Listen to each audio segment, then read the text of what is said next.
Hi, David. Thank you so much for doing this. So obviously the team has been able to play, but it's not like the front office hasn't been busy. Plenty of signings have happened during this pause. One in particular, Connor Ingram, getting him signed as well. And for instance, of what you had to give up to get him, he had obviously a very successful season. Just how excited are you to continue to have Connor Ingram in the organization? Well, you're right. The one thing that we've been able to do hockey ops wise is sort of look at a little bit of the future in some of our younger players, and we've been kind of pecking away at that and signing some different guys. With Connor Ingram, I mean, uh, our goaltending depth is not probably exactly where we want it in terms of a lot of prospects, and Connor clearly is our top prospect. He's had an outstanding year down in Milwaukee. It didn't work out in Tampa Bay for various and different reasons. I think the least of which is the talent that he has. I mean, he's always been a highly regarded goalie. He's played in the World's Junior for Canada.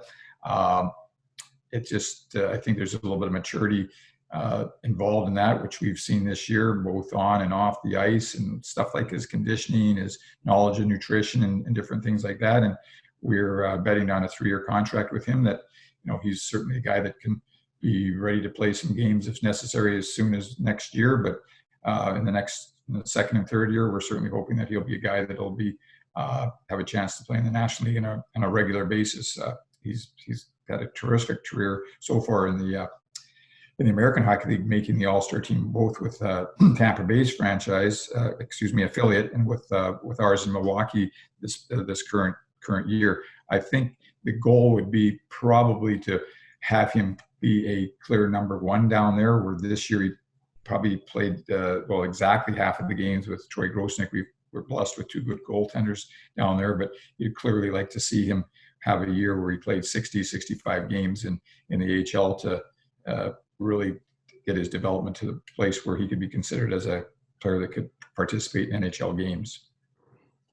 Hi, David. So obviously we're not in full off-season mode right now, but there are two upcoming UFAs that obviously, it could contribute big for this team in the future. Have there been discussions with Craig Smith and Mikael Granlund's camp and the future of their status with the Predators?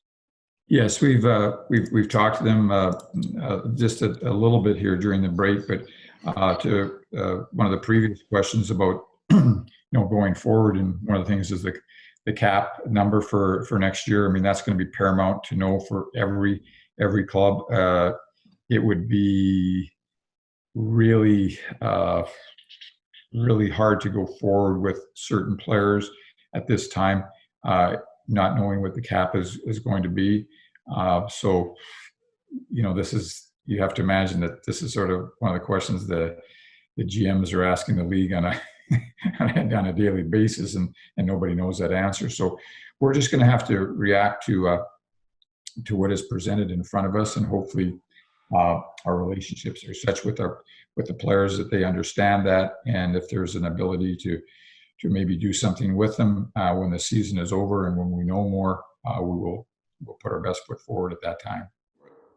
Hey, David, going back to prospects here, the Alex Carrier signing yesterday, and the Tommy Novak going from AHL to NHL deal, Patrick Harper signing as well. Just how excited are you to have these homegrown prospects continue to stay in the organization?